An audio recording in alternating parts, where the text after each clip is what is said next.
Me chamo Marta Oliveira. Tenho 67 anos. E durante 23 anos fui conhecida como a louca da igreja. Não porque gritasse, não porque profetizasse, mas porque todos os dias, sem exceção, eu estava lá, ajoelhada no mesmo banco, chorando a mesma oração, esperando o mesmo milagre. Senhor, traz meu filho de volta. Começou em 2001. Marcos tinha 19 anos. Meu único filho. Meu milagre depois de 7 abortos. O menino que nasceu quando os médicos disseram que eu nunca seria mãe. Criado na igreja, batizado nas águas aos 12 anos. Tocava violão no louvor. Pregava melhor que muitos pastores. Todo mundo dizia: Marcos vai longe no ministério. E foi, mas não como esperávamos. Numa sexta-feira de setembro, ele chegou em casa diferente. Cabelo cortado, roupa preta, piercing no rosto e as palavras que rasgaram meu coração. Mãe, eu não acredito mais em Deus. Nunca acreditei. Só fingia para agradar vocês. Meu mundo desabou. Como? O menino que orava comigo antes de dormir? Que decorava versículos? Que chorava na presença de Deus? É fase, meu marido José disse. Vai passar. Não passou.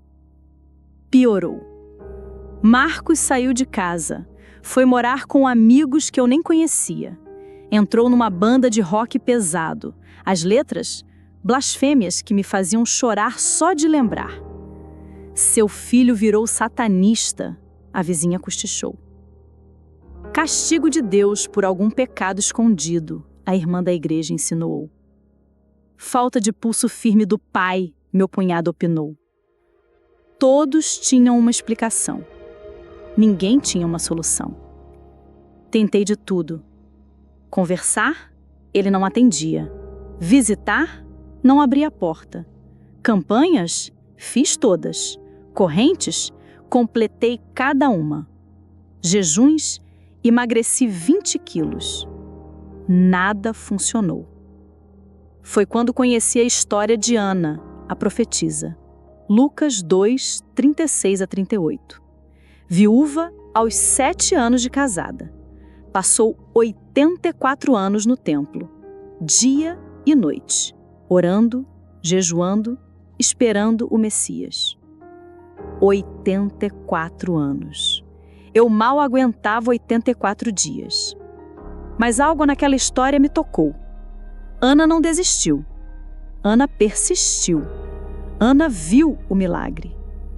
Se ela esperou 84 anos para o Messias, eu posso esperar meu filho voltar, decidi. E assim começou minha vigília. Todo dia, às 5 da manhã, eu estava na igreja. Às vezes o pastor abria só para mim. Às vezes eu orava do lado de fora. Chuva ou sol. Frio ou calor. Lá estava Marta. A senhora não cansa? O zelador perguntava. Ana não cansou, eu respondia. Como diz Gálatas 6:9, e não nos cansemos de fazer o bem, pois no tempo próprio colheremos, se não desanimarmos. Eu escolhi não desanimar, mesmo quando parecia loucura. Os primeiros anos foram os piores, não pelo silêncio de Marcos, mas pelo barulho dos outros. Marta, você precisa aceitar, minha irmã disse. Marcos escolheu o caminho dele. Às vezes Deus permite a perda para nos ensinar, o pastor auxiliar pregou, olhando diretamente para mim. Tem certeza que não tem pecado não confessado? Uma profetisa questionou. José, meu marido, foi o primeiro a desistir. Não de Marcos, mas de mim. Marta, você está obsessiva, ele reclamou depois de 2 anos. A vida continua. Temos que seguir em frente. Seguir em frente? Como? Meu útero carregou aquele menino quando todos diziam que era impossível. Meu peito amamentou quando ele nasceu com 6 meses, pesando menos de 1 quilo. Minhas mãos seguraram as dele quando deu os primeiros passos aos 2 anos. Tarde, mas deu. Seguir em frente sem o meu milagre? Você está me perdendo por causa de uma ilusão, José disse no 3º ano. Marcos não vai voltar. Então me perde, respondi. Mas eu não perco a fé. Ele mudou para o quarto de hóspedes, depois para a casa da mãe. No 5º ano, veio o divórcio. Abandono de lar, ele alegou. Ela vive na igreja. Era verdade. Eu vivia, como Ana. Perdi amigos. Marta só fala do filho, reclamavam. Parece disco arrastado. Perdi ministérios. Irmã Marta não está em condições emocionais para liderar, decidiram. Perdi até família. É constrangedor, minha sobrinha disse. Todo mundo comenta da tia que enlouqueceu. Mas toda manhã, lá estava eu. Mesmo banco, mesma oração, mesma fé. No 7º ano, recebi a notícia: Marcos tinha sido preso. Porte de drogas, agressão, resistência à prisão. Corri para o presídio. Ele estava irreconhecível. Magro, tatuado, olhos vazios. Não quero você aqui, foi tudo o que disse. Eu te amo, respondi. Amor não existe, ele cuspiu as palavras. Deus não existe. Você desperdiçou sua vida por nada. Saí de lá destruída, mas na manhã seguinte estava na igreja. Mesmo banco, mesma oração, mesma fé. Por que continua? O pastor titular me perguntou, genuinamente preocupado. Porque Ana continuou. E ela viu a salvação de Israel. Ele balançou a cabeça. Achava que eu estava delirando. No 10º ano, descobri Marcos na internet. Líder de uma comunidade ateísta. Palestrante, escritor. Título do livro: Como me libertar da religião tóxica dos meus pais. Li cada página chorando. Era um ataque direto a tudo que acreditávamos. A mim, a José, a igreja, a Deus. Minha mãe era o exemplo perfeito de fanatismo religioso. Preferia um Deus imaginário ao filho real. Imaginário? Meu Deus imaginário era o único que me mantinha viva. Como Jó 13,15 declara: ainda que ele me mate, nele esperarei. E eu esperava, contra toda lógica, contra toda evidência, contra todos. No 12º ano, minha saúde começou a cobrar o preço. Pressão alta, diabetes, artrite que fazia cada passo até a igreja ser uma tortura. Seu corpo está gritando para parar, o médico alertou. Esse nível de estresse vai matá-la. Então morro orando, respondi. Ele me encaminhou para o psiquiatra. Diagnóstico: depressão severa com traços obsessivos. A senhora precisa aceitar a realidade, a psicóloga insistia. Seu filho fez escolhas, não é culpa sua. Não é sobre culpa, é sobre amor, sobre fé, sobre não desistir. Mas ele desistiu da senhora, ela argumentou. Jesus não desistiu de mim quando eu desisti dele, rebati. As medicações me deixavam zonza, parei de tomar. Preferia a dor lúcida à paz dopada. No 15º ano, a solidão quase me venceu. José tinha se casado novamente. Tinha 2 filhos pequenos. Me mandou fotos. Para você ver que a vida continua, escreveu. A vida dele continuou. A minha estava pausada naquele banco da igreja. Natal era o pior. Vi as famílias reunidas, os filhos pródigos que voltaram, os testemunhos de restauração. E eu?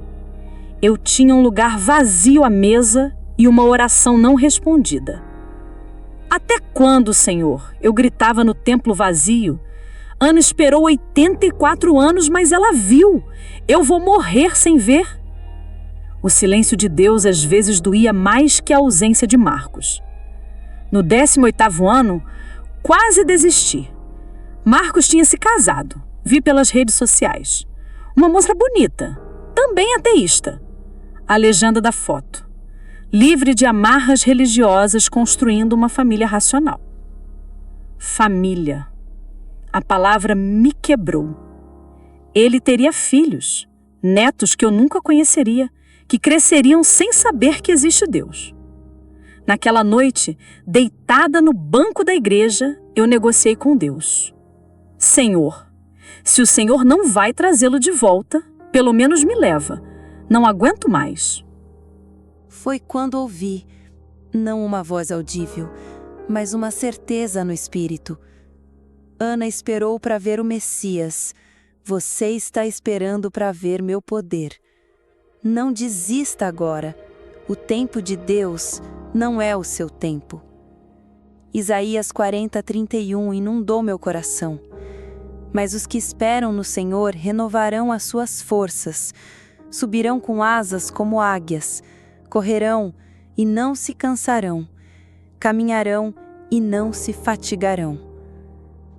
Levantei, sequei as lágrimas e continuei. No 20º ano, pequenos sinais começaram a aparecer, como maná no deserto. Primeiro foi Lúcia, uma jovem de 22 anos que chegou na igreja destruída, viciada, grávida, abandonada, tentativa de suicídio. Vi a senhora orando, disse, todo dia, mesmo banco. O que a senhora pede com tanta fé? Meu filho, respondi, que volte para Deus. Há quanto tempo? 20 anos. Ela regalou os olhos. 20 anos? E ainda acredita? Ana esperou 84. Sorri.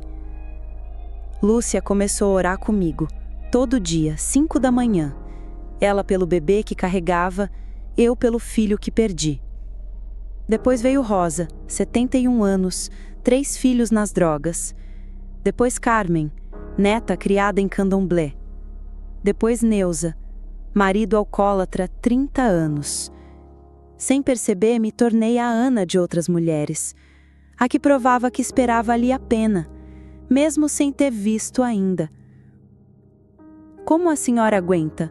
Lúcia perguntou, já com o bebê no colo. Sabe quando você estava grávida?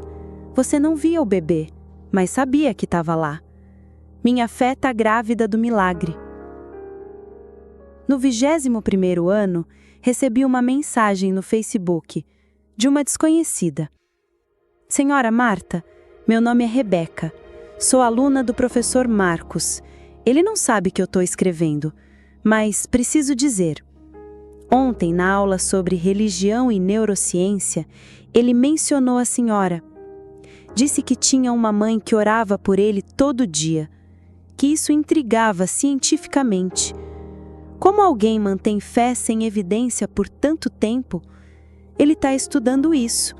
Achei que a senhora gostaria de saber. Li a mensagem 100 vezes. Marcos pensava em mim. Falava de mim. A semente ainda estava lá. No 22º ano, o milagre de Lúcia aconteceu. O pai do bebê voltou. Convertido. Casaram. Hoje pastoreiam. Não desista, mãe Marta, ela disse. Se Deus fez por mim em 2 anos, fará pela senhora. Rosa viu um filho sair das drogas, depois outro.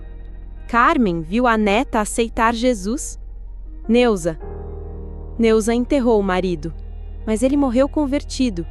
Último mês de vida, aceitou Cristo. Eu era a única que ainda esperava. A única que ainda não tinha visto. Mas como Abacuque 2:3 promete, a visão ainda está para cumprir-se no tempo determinado, mas se apressa para o fim e não falhará. Ainda que se demore, espera-o, porque certamente virá, não tardará. Eu esperava, como Ana, com rugas no rosto e fé no coração. 23º ano, 15 de setembro de 2024, uma segunda-feira comum. 5 da manhã. Lá estava eu. Mesmo banco, mesma oração. Mas algo estava diferente. O zelador tinha esquecido a porta aberta. Entrei, acendi as luzes, me ajoelhei. Senhor, hoje faz 23 anos, 8.395 dias. Eu envelheci. Marcos envelheceu. Mas o Senhor é o mesmo. Se hoje não for o dia, me dá força para voltar amanhã. Mãe? A voz veio de trás. Achei que estava delirando. Me virei devagar. Era ele, Marcos. 42 anos, cabelos grisalhos, barba por fazer, olhos. Os olhos eram diferentes, não vazios, procurando. Marcos! Minha voz não passava de um sussurro. Eu vi sua rotina pelo Google Maps, ele disse, constrangido. Todo dia, mesmo horário, mesmo lugar, por 23 anos. Pensei que era erro do algoritmo. Fiquei em silêncio. Não confiava na minha voz. Por quê? Por que 23 anos? Porque eu te amo. E porque Ana esperou 84. Eles sentam no banco. Não ao meu lado. 2 fileiras atrás, mas sentou. Estou com câncer, ele disse, de repente. Estágio 3. Os médicos dão 6 meses, talvez 1 ano com tratamento. Meu coração parou. Depois de 23 anos esperando, só teria 6 meses? Minha esposa me deixou. Ele continuou. Disse que não aguentava ver meu desespero. Irônico, né? O ateu desesperado com a morte. Filho. Não, me interrompe. Passei 23 anos provando que Deus não existe. Palestras, livros, debates. Converti centenas ao ateísmo. Mas agora, com a morte na cara... Ele começou a chorar. Marcos, meu menino durão, estava chorando. Eu tenho medo, mãe. Um medo que a razão não consegue curar. E ontem, no hospital, sozinho, eu me peguei fazendo algo ridículo.